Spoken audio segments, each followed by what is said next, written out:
Débatte. Lèvons-nous et bâtissons. Débatte. Un nouvel esprit pour un Congo nouveau. Débatte. Ensemble, réinventons l'avenir. Bonjour chers tous, bonjour à vous, en tout cas merci beaucoup. Naïbi que vous êtes très nombreux à nous suivre en ce net moment. Dans le cadre, réfléchissons ensemble, mais réfléchissons bien. Oui, les alliés cadre au Toucha, Ponabino, en vue d'échanger sur des grandes questions. Ma question, il y a pays, ma question, il y a gouvernance, ma question, la sécurité, ma question, aux unions, c'est ça qui touché la vie nationale. Tolingi, ensemble avec vous, Tolobela, sur un sujet important. Le sujet où les alliés qui touché na ba relation na biso na le reste du monde. Vous voyez bien que notre pays traverse une situation de crise, une situation de guerre, où ils a qu'à mettre en mal la quiétude nationale. Mais maintenant, nous devons nous poser la question, en tant que sujet du droit international et membre de la communauté internationale, que faisons-nous? Que faisons-nous pour solutionner le problème? Que faisons-nous pour apporter des solutions durables? Jusque-là, nous sentons qu'il y a une sorte de léthargie et nous prenons de mauvaises décisions aux vrais problèmes. Et cela ralentit dans une large mesure notre capacité à solutionner le problème. Mais je voudrais nous convier à faire une analyse croisée de la situation dans le but de rechercher des responsabilités. Je constate avec vous que l'État n'a pas bien assumé ou assuré ses responsabilités régaliennes. Parce qu'en réalité, la responsabilité à protéger les intérêts à Congo, la responsabilité de veiller sur la tranquillité, la paix, et à revenir aux seuls Congolais avec et par leurs institutions. Nous avons effectivement des institutions où ils allaient charger à sécuriser nos intérêts. Mais fort malheureusement, nous nous rendons compte que ces institutions-là ne fonctionnent pas normalement. Et ce qui les institutions ont fonctionné, c'est justement parce que les animateurs n'ont pas la carrure ou la qualité d'assumer ces responsabilités. Cela relance les débats, n'est-ce pas, sur la qualité. Il y a élection, mais aussi sur la capacité de la population à assurer sa souveraineté. Et donc, devant cette réalité, il y a à boire et à manger. Tout ça,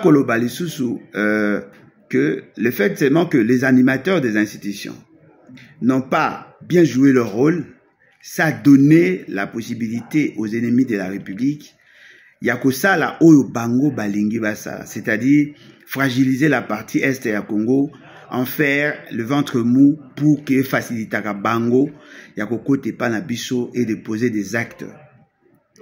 Et devant cette réalité, vous avez compris qu'effectivement, il y a des intérêts croisés, il y a des responsabilités croisées, et parmi ces responsabilités, il nous revient à nous, Congolais, de résoudre ces problèmes. Mais fort malheureusement, tout ça qu'on s'est posé de mauvaises questions aux vrais problèmes. Parce qu'en réalité, pourquoi les autres nous attaquent? Pourquoi sommes-nous incapables de solutionner le problème? Parce que ce qui total n'a pas question, tout le monde a qu'il y a moyen de solutionner le problème, mais ce qui nous manque, c'est la discipline de gouvernance adaptée à nos réalités. Yango Moni Toza qui a insisté sur ces faits-là. Moka Ezako Tambola Mabe. Qui nous a interdit d'avoir une armée républicaine? Qui nous a interdit d'avoir une armée qui a le moyen de sa politique? Qui nous a interdit d'être en mesure de mobiliser les jeunes, de les intégrer dans l'armée, de leur doter en équipement? Qui nous l'a interdit? Bomoni, le fait tellement que Batubaza Kolinga, Kota la dimension wanate, eza kosala que la situation ne va que de mal en pis. Voilà pourquoi j'exhorte tous les Congolais d'ici et d'ailleurs, il y a qu'à comprendre ces réalités-là. Nous devons arriver à orienter les choses dans le sens de sécuriser notre État. Nous avons l'obligation d'avoir une armée républicaine. Cette armée républicaine passe par la rigueur dans le recrutement. Cette armée républicaine passe dans la rigueur dans la formation. dans la dotation, dans le déploiement, dans la gestion des carrières. Nous devons insister sur ces qualités-là. Parce que bateau baza en face nabiso, bazui temps à se préparer. N'oubliez pas que le Rwanda n'a fait des guerres que chez nous en réalité. En dehors de ça, le Rwanda n'a pas fait des guerres. Ces gens ont eu à être formés depuis 1994 jusqu'à ce jour. Et le noyau est constitué qui base na bango militaire et le noyau qui formé na Ouganda.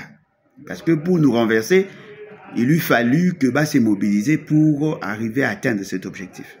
Et donc, nous sommes en phase, il y a bateau, il va professionnaliser leur armée. Et le coup, là, il y a stabilité institutionnelle, ça donne aussi lieu à la stabilité de l'armée. Nous devons prendre le soin de former nos gens. Et pour que nous arrivions à avoir une armée forte, et bon, tout ça la paix pendant les 5 ans ou 10 ans, tout organisé armée. C'est vrai que l'armée, tout le monde qui va réformer Bandaki, mais on a senti qu'il y avait quand même une sorte, il y a limite, il y a blocage. Parce que justement, on a amené dans le débat, on a amené le débat à tribu dans l'armée, on a amené le débat, il y a gestion, à carrière et tout ça. Et donc, ça fait que l'armée Nabiso est commis excessivement politisée. Et devant cette réalité, il nous sera difficile de faire face à cette situation de guerre. Donc, notre armée a besoin d'être professionnalisée. Nous ne devons pas avoir une armée qui a la mission de sécuriser le pouvoir. Non. L'armée doit avoir la mission de sécuriser l'État. Parce que si l'armée a la mission de sécuriser l'État, l'armée là devient intemporelle. L'armée là va au-delà du mandat. Mais une armée qui est formée, constituée pour défendre le pouvoir, à la fin du mandat, l'armée devient fragile et fragilisée. Ce sont là des réalités. Oh, tout ça qu'on insister là-dessus. Nous devons arriver à résoudre ces problèmes-là en dotant à notre armée le moyen, il y a que se mouvoir. Au niveau international, il y a des forces qui imposent l'ordre. Chez nous, ici, nous avons la MONUSCO, qui jadis était la MONUC. Et d'aller une mission, n'est-ce pas, il y a qu'à faire observer les cessez-le-feu au départ, mais aussi, il y a qu'à protéger la population, il y a qu'à veiller sur la paix au Congo. Et nous nous rendons compte que cette mission a failli à sa mission, si nous pouvons le dire ainsi. Parce que justement, on n'a pas su bien négocier les choses. Et n'oublions pas que cette armée est financée essentiellement par les centres d'intérêt qui, du reste, tirent les dividendes de la situation de la guerre. Et donc, il fallait intégrer tous ces éléments dans notre analyse en vue, afin de nous permettre, n'est-ce pas, il y a qu'à résoudre le problème. Il y a des enjeux mondiaux qui sont basés essentiellement sur le commerce de matières premières qui sont chez nous.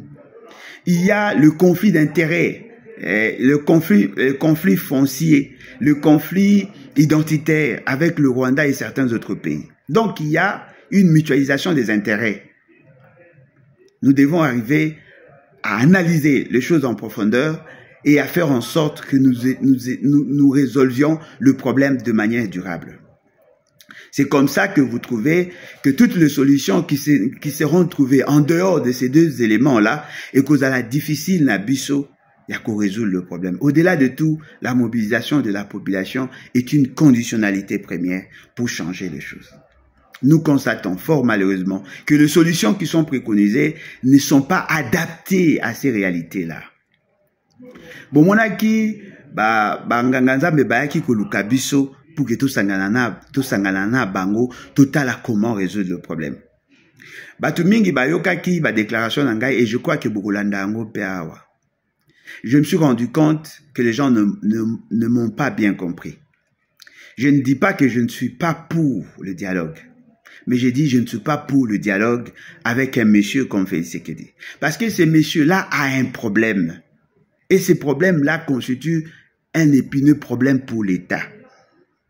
Nous devons arriver à résoudre ces problèmes-là.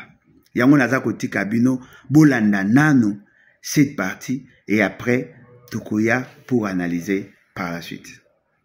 Nous avons présenté et je crois qu'avec tous les avis que nous sommes en train de recueillir, il y a lieu d'espérer à quelque chose de bon. Nous prions pour que le temps qui n'est pas avec nous puisse être bien exploité et qu'on ne rate pas l'objectif. C'est votre prise de position, la dernière, qui fait aussi polémique. Vous avez dit que vous irez à la rencontre de ceux-là qui ont aussi touché les armes. Est-ce que vous allez vous inviter à eux alors qu'on dit qu'ils sont soutenus par des pays voisins? Comment vous allez procéder? L'approche est d'abord nationale et puis on ne peut pas imaginer résoudre la problématique de l'insécurité dans notre pays sans aller au niveau de la sous-région de Grand Lac. Mais pour y aller, nous devons d'abord avoir un consensus national. Nous devons être capables d'avoir la vision commune, la compréhension commune de la crise et nous mettre d'accord sur les voies et moyens pour mettre fin à cette crise. C'est alors que nous pourrons aller auprès de nos partenaires, les pays voisins, et donc c'est prévu, c'est pas qu'on va les mettre de côté.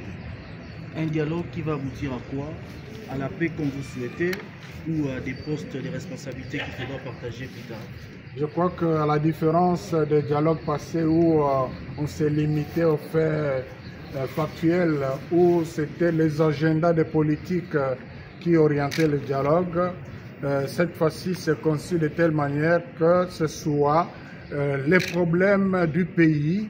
On est en train en fait d'imaginer, d'espérer avoir un consensus national sur la gouvernance du pays dans ses différents aspects, de telle manière que quel que soit celui qui prendra le pouvoir, qu'il puisse tenir compte de ce que les Congolais dans son ensemble auront produit comme réflexion afin d'amener, de diriger, de gouverner le pays pour l'intérêt supérieur du peuple congolais.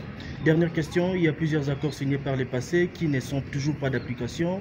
Qu'est-ce qui fonde votre foi pour que cette démarche soit la bonne, alors qu'il y a l'accord cadre d'Addis Abeba qui peine à être appliqué? Vous croyez ramener encore une autre recette qui pourra changer les choses? Je crois que c'est la question qu'on nous pose partout. Quelles sont les garanties? Et je crois que vous avez cité un exemple, l'accord cadre d'Addis Abeba, qu'on devrait aussi revisiter. Pourquoi est-ce que ça n'a pas marché? Et nous sommes en train de réfléchir sur les garanties au niveau national. C'est le sens de la grande campagne que nous voulons lancer pour que le peuple congolais s'approprie le pacte qui sortira de ces forums, de ces réflexions. Et ça, c'est le premier niveau. Et nous ne sommes pas un pays isolé, c'est la globalisation.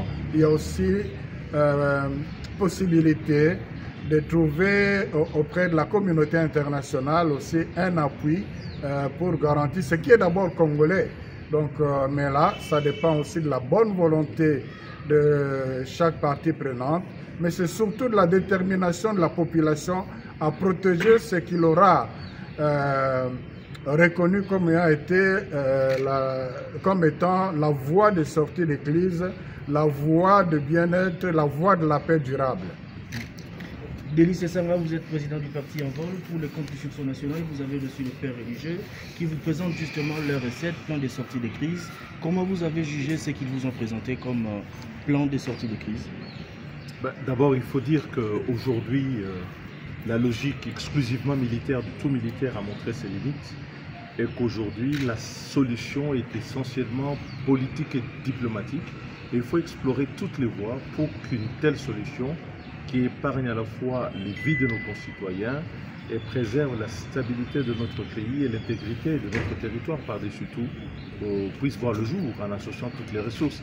Et donc, une initiative prise par nos pères spirituels nous paraissait d'intérêt d'être entendue. Nous avons formulé, en ce qui nous concerne, un certain nombre de préalables, mais aussi un certain nombre de contributions pour pouvoir notamment faire face à des écueils que nous avons rencontrés par le passé et répondre aux contraintes de la situation telle qu'elle se présente aujourd'hui. Mais quels sont ces préalables quand par exemple le père prévoit justement des discussions avec ceux qui sont qualifiés de terroristes? On parle de 3000 personnes tuées du fait de leur activisme. Quels sont les préalables? Elles sont là, c'est un processus qui vient de démarrer Et nous pensons qu'on en fera bon usage en les communiquant à qui de droit, parce que dans ce processus, il y a des responsabilités. Il y a des gens qui ont pris des décisions pour qu'on en arrive là où nous sommes. Il y a des groupes qui ont agi de façon contraire au pacte républicain, à notre constitution, à nos lois et à la façon de pouvoir vivre ensemble. Donc il faut corriger tous ces éléments-là pour que le pays puisse retrouver sa vraie respiration, qui pour nous est une respiration démocratique qui n'a plus sa place aujourd'hui. Et c'est pour ça qu'une telle initiative qui associe la dimension politique et diplomatique nous paraît être la bienvenue, à la condition de répondre à l'inclusivité, à d'autres critères, notamment celle de la redevabilité, de la responsabilité des uns des autres, et surtout tenir compte de l'intérêt de nos concitoyens et non pas ceux de la classe politique. Merci.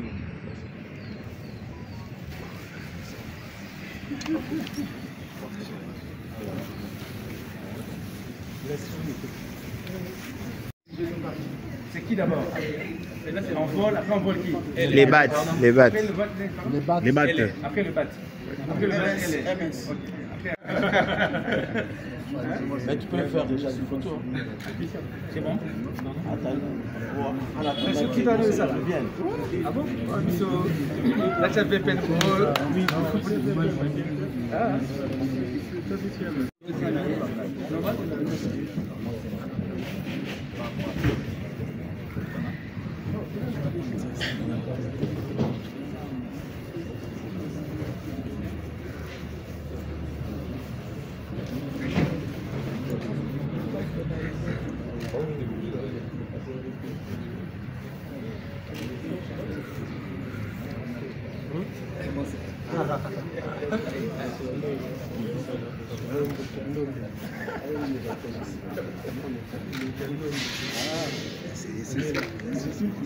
Il ne faut pas que le sursaut devienne le facteur de blocage. Il faut libérer...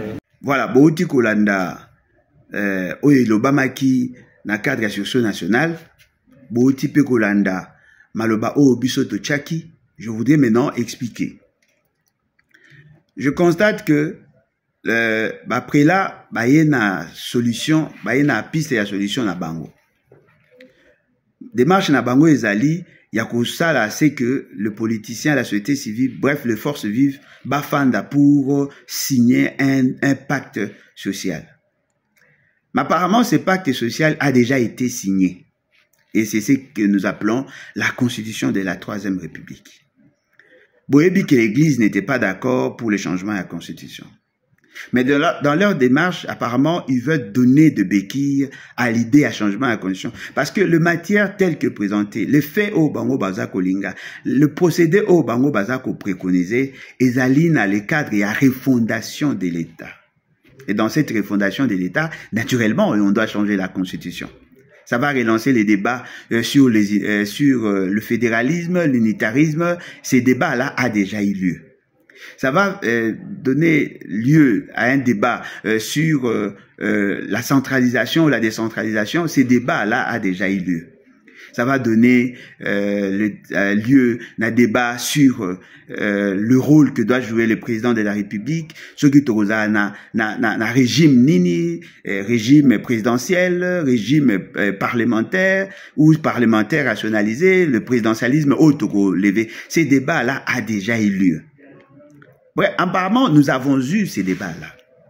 Nous avons déjà préconisé des solutions. Et tout le monde, apparemment, l'avait accepté. Au lieu de se poser la question, pourquoi n'avons-nous pas réussi? Les gens préfèrent trouver d'autres solutions en dehors de ça. On va réfléchir sur ces questions qui ont déjà des solutions.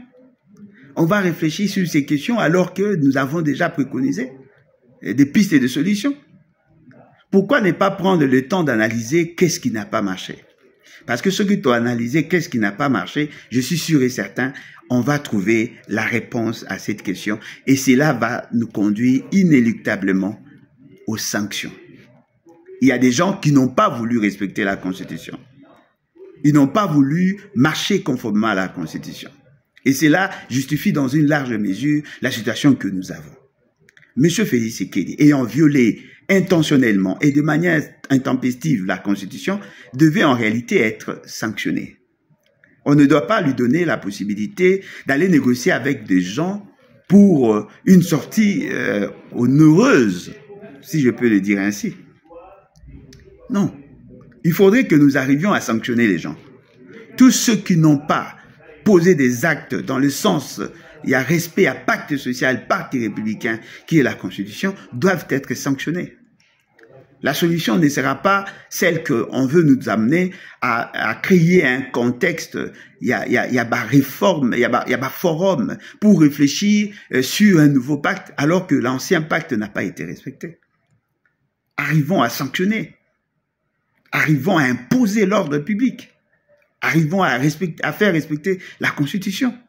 En ces moments-là, on va trouver des solutions durables, des solutions adaptées à nos réalités, des solutions adaptées. Parce que ceux qui toquent la démarche, je suis sûr et certain, on va tourner en rond.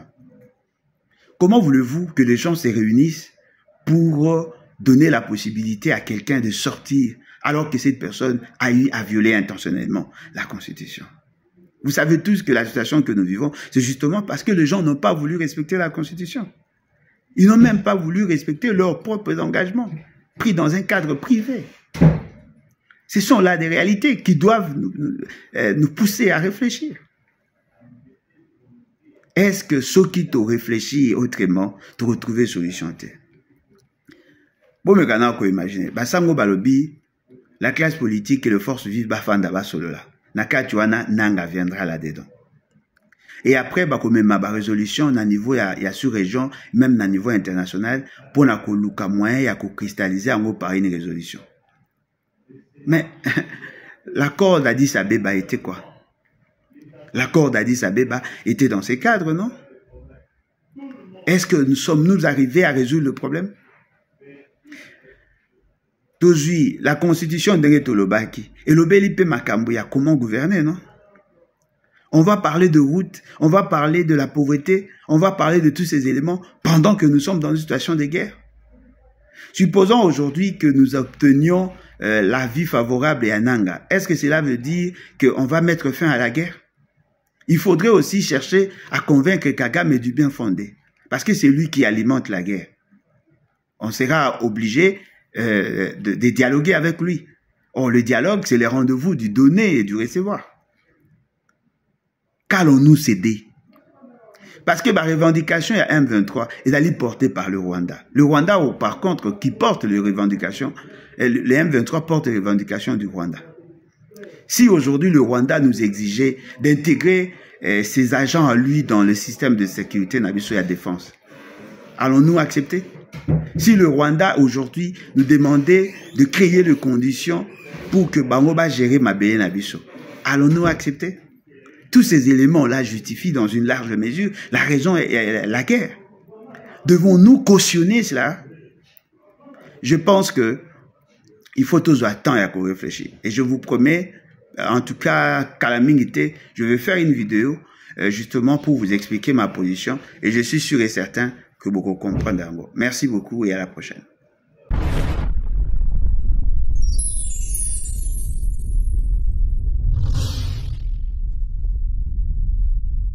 Les battes, lèvons-nous et bâtissons. Les battes, Un nouvel esprit pour un Congo nouveau. les battes. Ensemble, réinventons l'avenir.